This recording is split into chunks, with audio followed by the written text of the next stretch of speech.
السلام علیکم ورحمۃ اللہ وبرکاتہ. Welcome back to my YouTube channel. Welcome back to my اندر ویڈیو.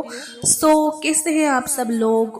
امید کرتی ہوں کہ سب لوگ ٹھیک ہوگے، خوش ہوگے اور مجھے جو ہے اپنی دعاؤں میں یاد رکھ رہے ہوگے. میں بھی آپ سب کو ہمیشہ سے اپنی دعاؤں میں یاد رکھتی ہوں اور آپ کے لیے دعائیں کرتی ہوں. آپ سب بھی پلیز مجھے اپنی دعاؤں میں یاد رکھیے گا. اللہ تعالیٰ ان سب کی دعائیں قبول فرما لیجئے. جن لوگوں نے مجھ سے کامنٹ میں کہا ہے دعا کے لیے، یا اللہ تعالیٰ ان سب کی پریشانی، جو جس حال میں پریشان ہیں ان سب کی پریشانیوں کو دور کر کے ان کی دعاؤں کو قبول فرما لیجئے. اور ان سب کے ساتھ ساتھ اللہ تعالیٰ میری بھی دعائیں جو ہیں وہ قبول فرما لیجئے. آمین ثم آمین. آج کی اس ویڈیو میں ہم ڈسکس کرنے والے ہیں کہ پسند کی شادی کا وظیفہ، جو بہت سے لوگوں کا سوال ہوتا ہے. اس چیز کے لیے بہت پریشان بھی ہوتے ہیں اور یہ بھی کوشچن ہوتا ہے کہ پسند کی شادی کرنا الاؤڈ ہے کہ نہیں. تو بالکل پسند کی شادی کرنا الاؤڈ ہے اسلام میں، اور کوئی منع نہیں ہے، بلکہ شادی پسند سے ہی کرنی چاہیے، ناپسند سے نہیں کرنی چاہیے. ورنہ ہم اپنی سامنے والے ایون جنریشن کی زندگی کو ہم خراب کر دیتے ہیں. تو اللہ سے شادی سے پہلے کی دعائیں، اپنے نصیب کی دعائیں بہت بہت زیادہ ضروری ہے، اور ہمیں پتہ بھی ہونا چاہیے کہ ہم کیا مانگ رہے ہیں اور کیسے مانگ رہے ہیں.